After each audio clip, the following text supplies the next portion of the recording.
Hola a todos y bienvenidos a un nuevo episodio de mi canal. Yo soy Andrea y hoy os traigo un tema súper relevante en cuanto a la respuesta humanitaria de las ONGs en un país.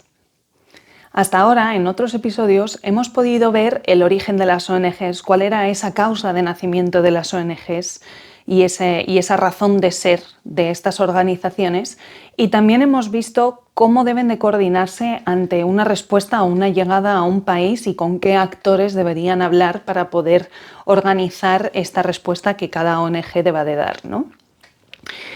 Sin embargo, surge la pregunta de, vale, pero ¿y qué es lo que hacen las ONGs exactamente? ¿A qué sectores se dedican? ¿Es que todas las ONGs hacen lo mismo? ¿Es que todas se dedican a la misma respuesta en las mismas zonas? ¿O se dividen las zonas? ¿Cómo lo hacen? Y si no se dedican todas a lo mismo, ¿qué es lo que hacen, no? Entonces, para poder explicarte esto, te voy a llevar antes a la raíz del problema, ¿no? a la crisis humanitaria de ese momento, para que entiendas qué es lo que hacen las ONGs en esta crisis. Imaginemos por un momento una sociedad normal en la que las personas tienen casas, los niños van a la escuela, tienen unos trabajos, tienen unas profesiones y un futuro por delante, ¿no? Si lo ponemos realmente esto en perspectiva psicológica, podríamos hablar de la jerarquía de las necesidades humanas o de la famosa pirámide de Maslow. Esta pirámide de Maslow fue una teoría psicológica de Abraham Maslow de 1943, en la que habla de que el ser humano debe y quiere cumplir con ciertas necesidades básicas suyas que van desde la supervivencia pura hasta que ya cuando una vez cubiertas estas necesidades básicas se van desarrollando otras necesidades y deseos mucho más elevados dentro del ser humano. Maslow dividía estas necesidades o esta jerarquía de necesidades en una pirámide de 5 niveles de la que brevemente te voy a hablar. Para empezar, nos encontramos en la base, que son las necesidades fisiológicas, y estas necesidades son las más básicas e importantes e imprescindibles para la supervivencia del ser humano. Son necesidades como alimentarse, beber agua, tener un refugio bajo el que dormir y descansar. Al final, si no tienes estas necesidades cubiertas, es muy difícil que te puedas concentrar en otras cosas. Es decir, si una persona está pasando hambre, lo raro es que vaya a pensar en sus metas y futuro profesional y laboral, ¿verdad? En el segundo nivel nos encontramos con necesidades de seguridad y de protección. Maslow las dividía en la seguridad física, en cuanto a la protección de la violencia, contra accidentes, contra enfermedades. Después hablaba de la seguridad económica, que era también tener un ingreso estable para poder permitirte pagar por aquellos gastos básicos del día a día, y así como también vivir en un entorno estable. Al final, toda esta estabilidad te da también una sensación de seguridad en tu vida. Una vez cubiertos estos dos niveles más básicos, más fisiológicos, nos encontramos con que el ser humano empieza a querer pertenecer a la sociedad en la que vive, ¿no? Entramos en las necesidades sociales, en las que Maslow habla sobre la amistad, la familia y el sentido de pertenencia a un grupo. En el cuarto nivel nos encontraríamos con esta sensación de estima, de cómo nos vemos nosotros mismos y cómo queremos que nos vean los demás, y entonces entraríamos en estas necesidades de estima que Maslow divide en estima baja y estima alta. Y por último, en la cúspide, nos encontraríamos con las necesidades de autorrealización, es decir, cómo nos vemos a nosotros mismos, qué podemos aportar al mundo y de qué manera podemos cumplir el deseo de ser la persona que queremos ser. Y te preguntas, vale, pero ¿y entonces esto qué tiene que ver con la acción humanitaria?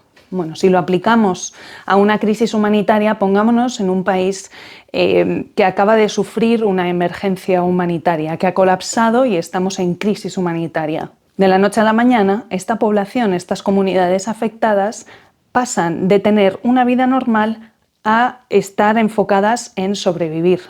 Estas personas ahora se tienen que encargar de buscar un refugio, de alimentarse, de beber agua y de no morirse por enfermedades. Y aquí es donde entra el rol de las ONGs y lo que hacen las ONGs. Al final, estas quieren brindar y su objetivo principal es brindar apoyo y servicios a estas comunidades afectadas, en donde lo que hacen es servirles este apoyo para que puedan cubrir estas necesidades básicas del día a día y sobrevivan. Además, al final el enfoque también intentan hacerlo sostenible para que esto a largo plazo puedan hacerlo las personas por sí mismas de nuevo y puedan seguir subiendo los peldaños o los niveles en esta pirámide de necesidades. Entonces, se podría decir que las ONGs cubren diferentes sectores: el sector de la salud, el sector de la seguridad alimentaria, agua y saneamiento, refugio, educación, nutrición, etc. A lo largo de la historia, desde el nacimiento de las ONGs, su objetivo principal ha sido cubrir estas necesidades en los momentos de crisis humanitarias y brindar este apoyo a las comunidades afectadas. Sin embargo, desde 1991, las Naciones Unidas se han enfocado en poner en marcha una respuesta humanitaria global organizada. En ese año, la Resolución 46/182 de las Naciones Unidas determina que son los países, los estados, los que tienen la máxima responsabilidad de asistir a las personas afectadas y atender en los desastres humanitarios que ocurren dentro de su territorio, así como también están encargados y tienen la responsabilidad de la iniciación, la organización, la coordinación y la prestación de asistencia humanitaria. Sin embargo, esta resolución también determina que cuando las necesidades superan la capacidad del Estado de responder y de atender a sus propias personas, estos estados pueden pedir y deben facilitar la cooperación internacional externa, que siempre actuará en consentimiento con las autoridades del país. Esta cooperación internacional externa, esta ayuda humanitaria que llega de fuera, está siempre organizada bajo la figura del Coordinador de Socorro de Emergencias, por sus siglas en inglés, el ERC. Este coordinador, que trabaja junto con la oficina de OCHA, de Asuntos Humanitarios, de Cooperación de Asuntos Humanitarios, es el encargado de organizar a todos los expertos y a todos los actores envueltos en la acción humanitaria de manera global. Sin embargo, vayámonos a un caso práctico a nivel nacional, ¿no? Imaginemos que estamos en un país en crisis humanitaria. Os voy a poner el ejemplo de una experiencia mía que tuve trabajando y nos vamos a ir juntos a Uganda. Uganda es un país situado en el este de África y está rodeado por países que sufren diferentes crisis humanitarias y que, por lo tanto, las personas que viven en estos países huyen y se movilizan hacia Uganda, que es un país que les recibe, ¿no? Es un país que recibe a todas estas personas refugiadas. Pues imaginemos por un momento que llega una ola de refugiados de Sudán del Sur a Uganda y empieza a asentarse en diferentes comunidades en el norte del país. Estas comunidades ya de por sí están bastante comprimidas en cuanto a los recursos y las capacidades del entorno para poder asistir ya a las personas y a las comunidades locales que hay allí. Imaginaros entonces con todas estas nuevas llegadas de refugiados que empiezan a asentarse allí. El sistema empieza a colapsar y empieza a generarse necesidades ya no solamente para los refugiados, sino también para las comunidades locales que empiezan a compartir su espacio con estos refugiados. Entramos en crisis humanitaria. ¿Cómo se organiza entonces aquí en el país la acción humanitaria? Bueno, pues el gobierno, una vez deja entrar a los actores humanitarios, el primero que empieza a hacer un análisis de necesidades es el coordinador humanitario. Este coordinador humanitario es designado por el coordinador que hemos mencionado a nivel global, el coordinador de socorro de emergencias. Cuando este coordinador humanitario llega, se pone a trabajar junto con el llamado equipo humanitario país, que está compuesto por ONGs internacionales, ONGs locales, organismos y agencias de la ONU que están presentes en ese país, autoridades del gobierno y donantes. Todo este equipo lo que hace es un análisis de necesidades. Muy bien, llegan estos refugiados y se empiezan a sentar qué necesidades empieza a haber allí, se empieza a hacer ese análisis. Una vez se hace ese análisis, entonces se empiezan a organizar lo que se llaman clústeres. Estos clústeres son un grupo de agencias y organizaciones humanitarias que están especializados en un sector específico de la respuesta humanitaria. Como hemos hablado antes, las ONGs se dedican a diferentes sectores en cuanto a la respuesta humanitaria. Bien, pues todos estos sectores en los que se dividen las especialidades al final se agrupan dentro del país y también a escala global, pero vamos a hablar dentro del país, en estos grupos que se llaman clústeres. Cada clúster tiene una agencia líder que coordina las actividades y las acciones dentro de su sector.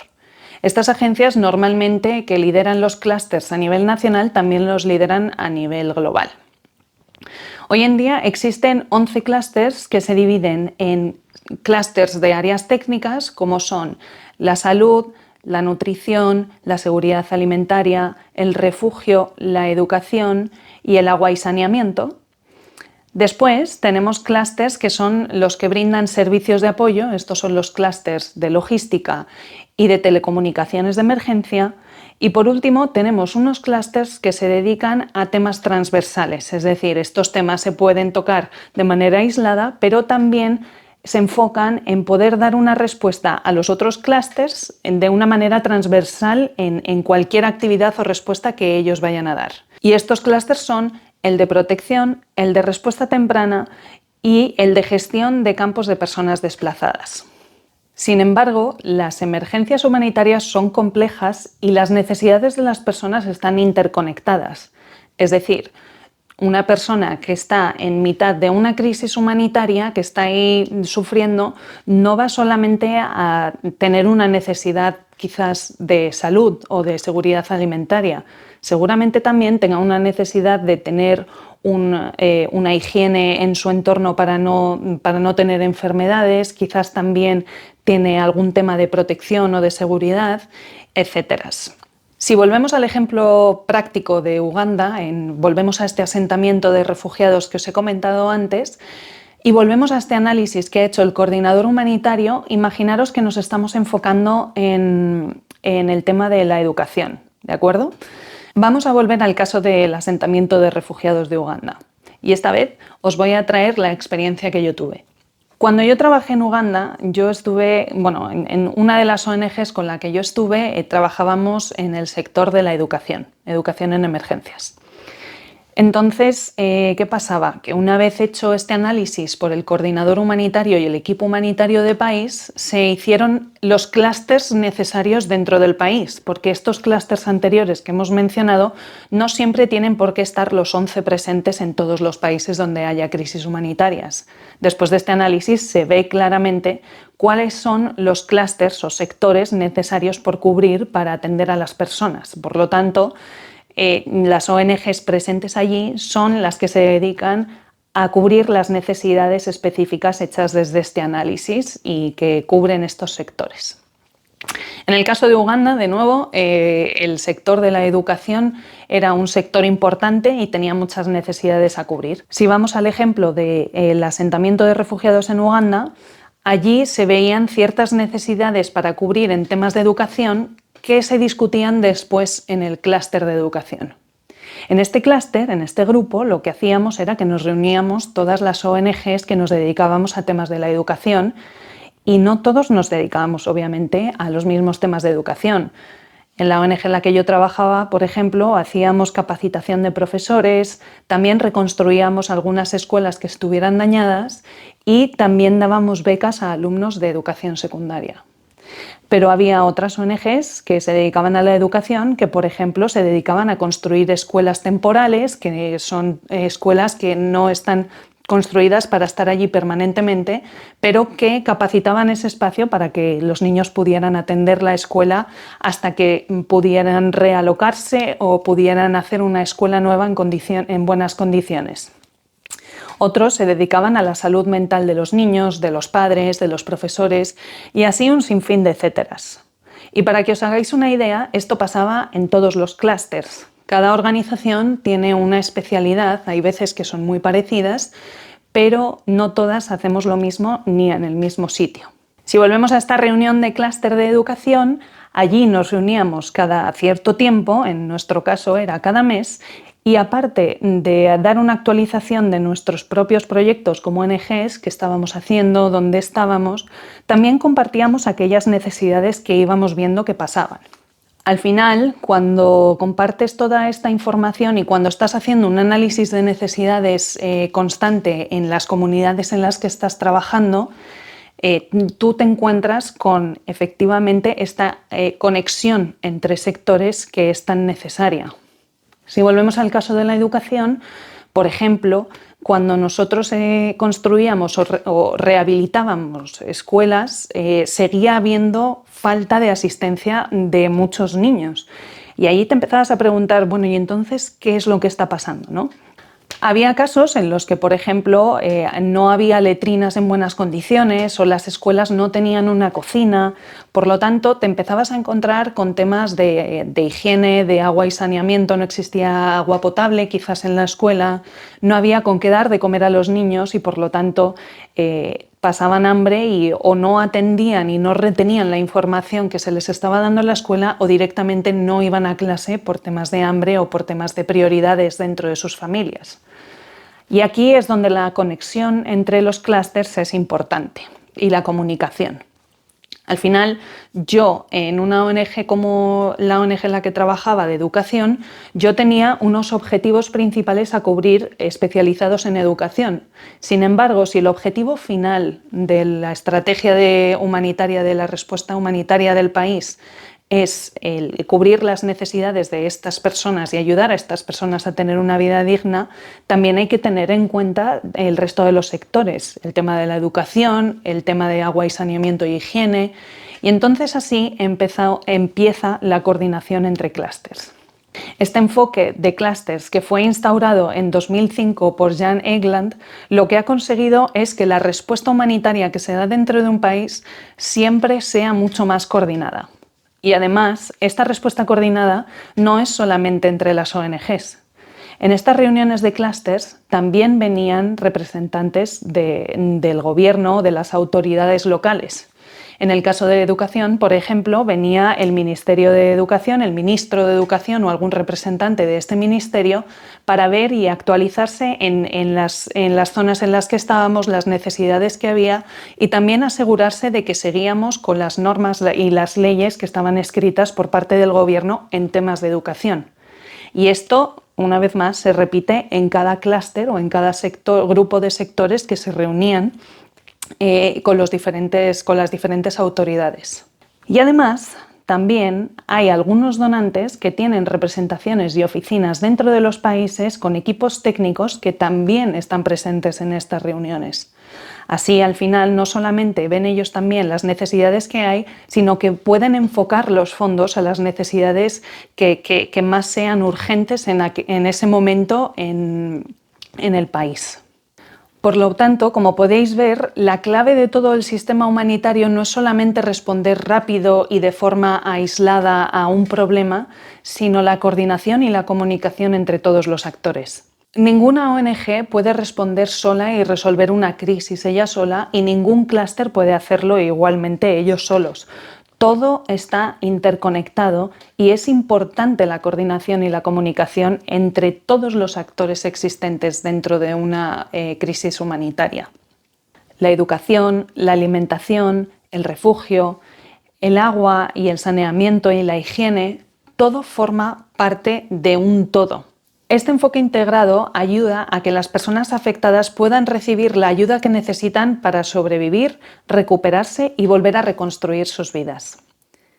Espero que esta explicación sobre los sectores de las ONGs y de la manera en la que se coordinan en el mundo humanitario te haya ayudado a entender un poco mejor cómo se actúa en una respuesta humanitaria cuando un país entra en esta crisis. Si tienes alguna pregunta o alguna curiosidad, deja un comentario aquí en el vídeo y te responderé a ello. Nos vemos en el siguiente episodio y espero que pases un muy buen día. Un saludo y hasta luego.